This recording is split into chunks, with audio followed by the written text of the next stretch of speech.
Yo, what's going on, Dragon Ballers? Welcome back to another video. This time we're going over the yellow cards in Draft Box 5, and spoilers, there are quite a few cards in this draft box for the yellow archetype that tap energy. Now, it's been a contention of debate. This does seem like a pretty broken mechanic. We did see it in the past when Universe 6 first came out, and by Universe 6 I mean the blue-yellow archetype, because Universe 6 characters have been in just about every color now, but the blue-yellow Universe 6 archetype tapped energy quite a bit, and it was very strong in a format, but I wouldn't say it was overly dominant or like tier 0. So I mean, it is a very strong mechanic, but we'll go through the cards here. I think there are some that are very strong, but we'll see if it ends up dominating a format. Guys, if you're new here, make sure to subscribe, hit that bell so you never miss a video. If you guys want to help support the channel, lots of ways you can do that. Number one, we got the Patreon down below, lots of competitive content for you to absorb now that we are in regional season. Number two, the Crossworld TCG merch store, which really helps out a lot.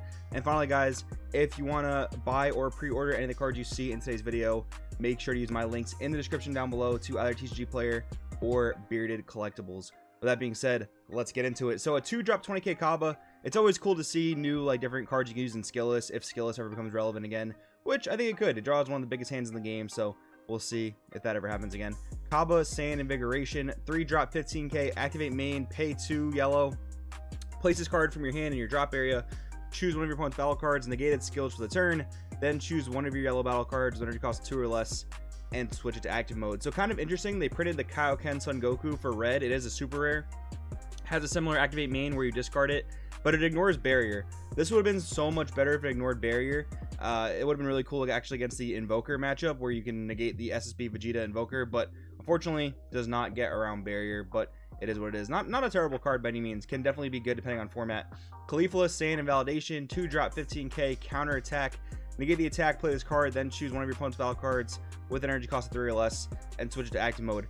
Definitely going to be good in draft. I can see this being good in certain scenarios, like, you know, if you're playing against like Demigra or some other like kind of lower to the ground aggro deck, but 2 energy negates are pretty expensive against those specific low to the ground aggro decks, so I don't know. Time will tell, I guess. Caulifla, 1-drop 10k. Kale, Uncontrollable Rage. This card's very cool, but kind of costly. 4-drop 20k. All it has is crit, dual attack, deflect. The deflect is the very interesting part because that means it can't get hit by hidden potential, can't get hit by denial of hope. That's really cool.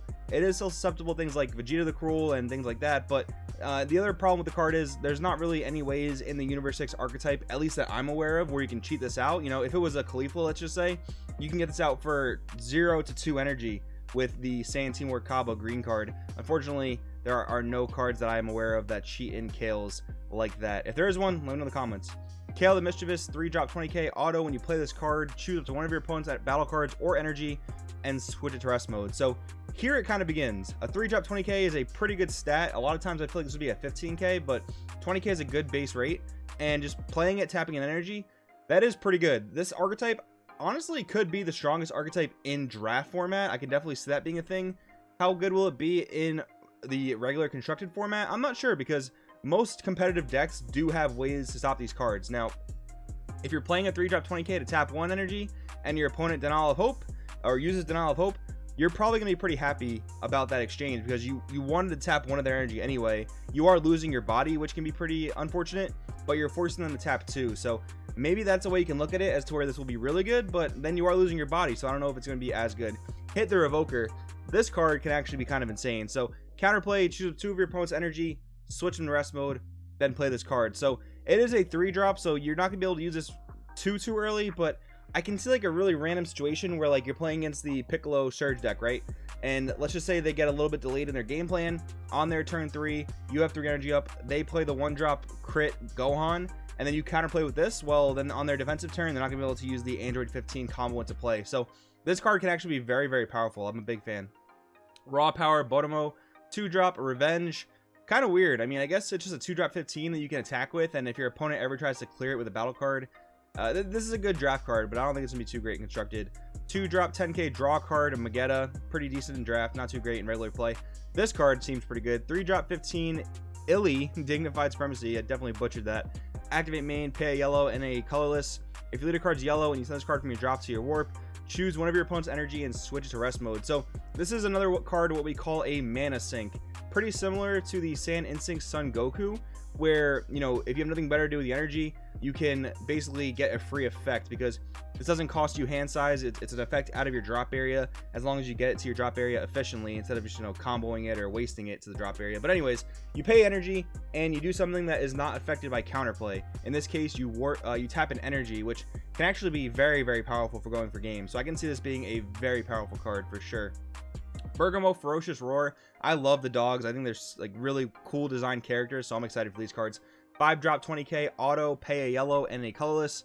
When one of your opponent's cards is switched to rest mode by one of your skills, play this card from your hand by paying that energy. Auto, if your leader card is yellow or a U9 card, so it does work with the old U9 Bergamo leader. When you play this card, choose 2 of your opponent's battle cards and or energy, ignoring barrier, and switch them to rest mode. So again, getting a really big beater out there, tapping energy. Very, very good design on their part, not giving this crit or double strike. I do like that because it does kind of balance it in a way. This card seems like it's gonna be really, really powerful. Again, I'm a big fan of the dogs. I definitely want to craft something with this card. I'm pretty excited for it. Bergamo, Lupine Predator, 7 drop 25k, triple attack barrier. Stats kind of reminiscent of Food the Dark Banisher. Permanent, when all of your opponent's energy is in rest mode, reduce the energy cost of this card in your hand by 3. And you do have ways in your deck to manipulate that, but it is going to be a 4 cost. So unless it's going pretty late into the game, you're going to have to probably spend energy to tap their energy. So it gets kind of weird. Like, you're going to want your opponent to be tapped out naturally, but you can get them there. It does get weird.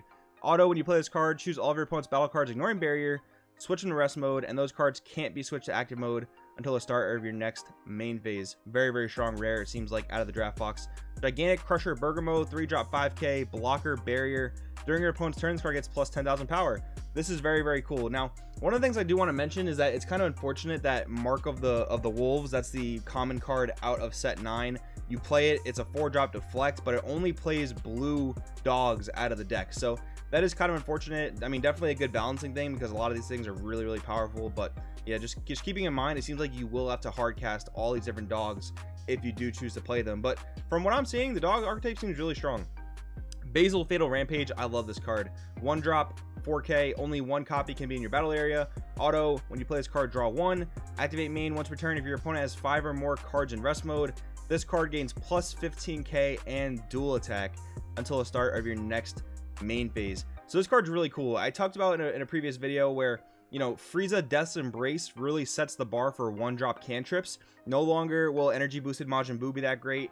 We got a Destruction, and then the Borgos type of cards, basically the cunning cards, they're going to be pretty format dependent, but this is a 1 drop cantrip that can generally always be good, and it's not too overpowered because your opponent can see right on the card. You have to have 5 cards tapped. So this card is really, really strong, but can be played around. So I do like how it's not an overly oppressive 1 drop. I'm a very, very big fan of this card. 1 drops are definitely stepping their game up. Basil the Impervious, 3 drop 15k, barrier, deflect. When this card attacks, choose one of your opponent's energy and switch it to rest mode. So this card has a lot of protection. I talked about that Kale we saw earlier where you play it, you tap 1. This card gets that every single turn that it attacks, and it has a lot of inherent protection. You probably will have to combo to defend it if you want it to stick around, but this card seems really powerful. Venomous Fist Lavender, 4 drop 19k, blocker, barrier, deflect. Man, where have we seen that before? Activate main, choose up 2 of your opponent's energy, switch them to rest mode, then negate this skill for the duration of the game. So basically, this card is actually really strong, because a lot of times in like mid-range formats or mirror matches nowadays and control mirror matches, you're gonna go to a super long game. Like, I've been playing tons of games that go to turn 9, turn 10, and you can play this guy. He has a lot of protection, so they're really not gonna be able to deal with them unless they have specific barrier removal. And then once per game, you get a tap 2 effect, like tap your opponent out and go for game. That is really, really powerful. I'm a big, big fan of this card, and I don't think it's too crazy because, again, there is barrier removal in the format, and it's a once per game effect, but definitely going to be a very strong super rare, in my opinion. Lavender, Universe 9 Agent, 1 drop 5k, auto, choose a U9 in your hand, place it in your drop area. When you play this card, choose one of your opponent's battle cards in rest mode with energy cost of 4 or less and KO it. So again, 1 drops, just stepping up their game. We see a 1 drop that answers a 4 drop, but you have to discard a card, so it is adding basically an additional cost. Amphibious Assault Comfrey, I think this card's pretty crazy. 3 drop 20k, you can only have 1 in your battle area.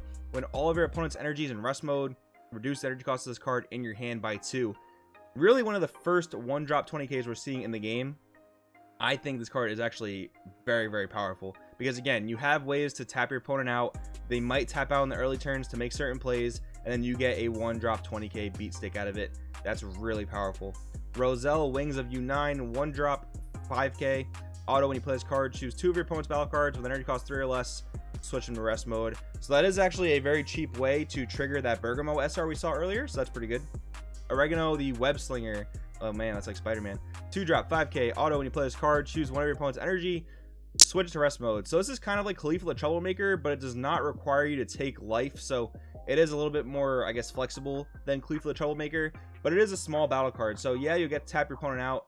You're paying 2 to tap 1. Is that the best rate? I don't know. It can be good if you already have an established board, but on its own, it's not going to be too crazy. Hiss up the Frozen Titan. Okay, this card I think could be a little insane. 1-drop 5k, activate main once per turn, pay a yellow, choose one of your opponent's energy, switch to rest mode. So again, a mana sink. This card is again very similar to Sand Instincts, pretty similar to Frost Before the Storm. A very powerful mana sink. You have nothing better to do with your turn. Tap one of your opponent's energy, go in for some damage. This card is very powerful. Japil the Iron Drake, 2-drop 15, auto once per turn. When an opponent's card attacks, choose up to one of your opponent's energy, switch from the rest mode. So this card doesn't have any inherent protection, so I can't really see it like gaining too much value over time because it'll probably get answered pretty easily. You're probably also not going to want to attack with it because of that reason, but yeah, this card's decent. Probably good in draft, not so great in constructed. Sorel the Cotton-tailed Warrior, 1-drop 4k blocker, auto, pay a yellow. When this card activates blocker, choose one of your opponent's energy and switch to rest mode. Not too bad. Basically a 2-drop blocker that taps an energy. Pretty good. Not too bad. Feline Force Hop, 4-drop 15 blocker, auto. When you play this card, choose one of your opponent's battle cards and up to one of the energy, switch in rest mode. That's pretty good. But the 4-drop 15, kind of a small rate, but does have blocker, I guess. Not too bad. Activate main once per turn, choose up to one of your opponent's battle cards in rest mode, and it can't be switched to active mode until the start of the next main phase. That's a pretty good additional effect, getting that ability to lock something down. That's actually been relevant in the constructed format with like the yellow Broly BR Evolve Chain. That's been pretty relevant with like Golden Frieza decks, so pretty good effect. Row Brash Supremacy, 2-drop 15, auto. When this card attacks, choose up to one of your opponent's cards and switch it to rest mode. This is a great 2-drop in draft. I can even see this being decently good in constructed. Again, it's a 2-drop 15, so very good rate, does damage to awaken leaders and taps energy. This card very powerful. Jiren Army of One. This card is actually kind of nutty. 9-drop 35k, quadruple strike, dual attack. If your opponent has 4 or more energy at the start of your charge phase, if this card is the only card in your hand, you may play this card from your hand. Okay, this card is pretty crazy because the way the game mechanics work is that your charge phase is the first phase of your turn, and at the start of your charge phase, like this thing says, it's before you draw for turn. So literally, if you're comboing to defend yourself on your opponent's turn, this is the last card in your hand. You go into your next turn, you just free play it if your opponent has the 4 energy. This card is actually insane. It's going to probably be very good in Boo, because Boo is a deck that doesn't particularly care about its hand size. Maybe good in a few other decks, but Boo is the one that definitely shines the most. Topo Justice Forsaken, 5-drop 30k triple strike, auto. When you play this card, choose all of your opponent's battle cards, ignoring barriers, switch into rest mode, then negate their skills for the turn. If this card's placed in the drop area from a battle area by a skill or KO'd, draw 2. So this does seem to work with Successor. 5 is a kind of awkward number for Successor, but I guess this and any 1-drop will get the job done. Triple strike, good game ending power. This is going to be a very powerful game ender in draft. There aren't too many negates in this format. There are a good amount of blockers though, but this card taps all the battle cards anyway, so that's good. Kai Righteous Supremacy, 1-drop 5k auto. When you play this card, if your opponent has 3 or more energy in active mode, choose one of your opponent's energy and switch to rest mode. Not the craziest. I mean, 2 energy is generally enough to defend yourself with anyway, so this card isn't that great. I mean, I guess it's a decent 1-drop to play if you have nothing better in your draft pool, but not a huge fan. Giant Ball, yes, this card I'm so excited for.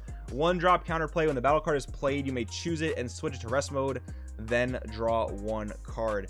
Okay, this card is insane. It's almost like a power crept Crusher Ball.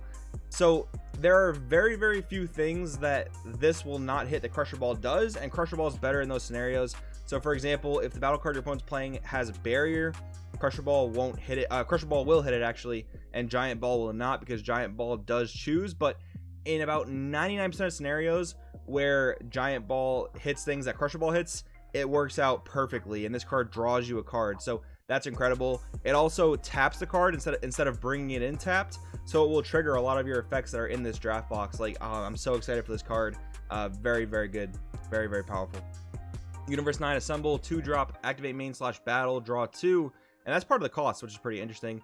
If your opponent's energy is in rest mode, if all your opponent's energy is in rest mode, choose a U9 in your deck with energy cost 2 or less, play it, then shuffle your deck. Okay, this card, playing things out of the deck and drawing 2, this card is actually straight up plus. Like, this is like a March of the Great Apes on like a much lower scale. This card could bring the deck into a certain amount of relevancy. Very exciting. Justice Crushed, counterplay. If your leader card has Universe in its special trait, if the battle card being played is a 4 or less, it's played in rest mode with its skills negated. This card is incredibly powerful. Kind of disappointing, but kind of not disappointing that this is only tied to Universe leaders. It's not tied to a specific color like Hidden Potential, like Panther Strike, like Denial of Hope, things like that, but this is tied to pretty specific archetypes. But nonetheless, excellent card. Ice Lance, 1-drop, activate main, choose one of your opponent's battle cards with energy cost greater than the current energy, negate its skills for the turn. Pretty meh in my opinion. Triangle, Danger Beam, 2-drop, activate battle, choose one of your opponent's battle cards, negate its skills for the turn. That can be pretty good, like to defend yourself during like a game shot, like a lethal shot, things like that, but it's okay. But anyways, the yellow stuff, I'm super excited about it. I think it is pretty powerful. I'm actually very excited to make a constructed deck with a lot of these cards. Will it be oppressive? I don't think it'll be particularly oppressive, but time will tell, I guess. Let me know what you guys think in the comments below about this stuff. Thank you so much for watching. I'll see you next time.